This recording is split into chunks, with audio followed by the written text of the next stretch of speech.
in the early 1980s when I worked with Phil Mead, who was the Dean of the Faculty, and Phil Cullen, who was the Director of Primary Education in the state.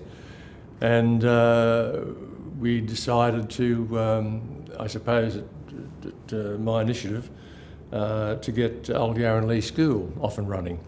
It came to the campus in the early 1980s as a museum of sorts, and we used to bus students from Mt Gravatt State School up, and students from my classes would prepare lessons and teach to those students as a practice. And from there it was I thought that we could take it further, and hence in 1987 it opened as a one-teacher school. The ceiling was set by Phil Cullen, the Director of Primary, as 18, and it had all primary grades then, which were at that time 1 to 7, and it was down there in the Western Car Park. That's where it was first located. But to connect with essentials, water and sewerage, it was far too expensive.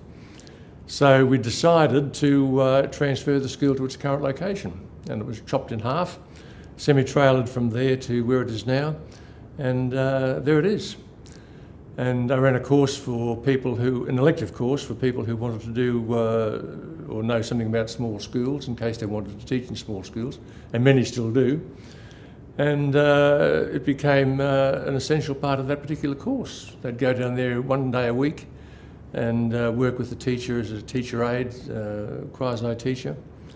Very successful until the Newman government decided to close it down in 2014 because of the fact that it had 18 students. And despite letters from Dean Pendergast and also from the Vice-Chancellor, nothing happened. It was a brick wall situation. But thankfully, some dedicated parents decided to keep agitating, and it's now running. From 2015, it was running as a I suppose, a private primary school, independent primary school, and its enrolment now varies from around about the low 20s, I think, up to about 28. It fluctuates, but it's still going, and the building is heritage listed and a great asset to the campus.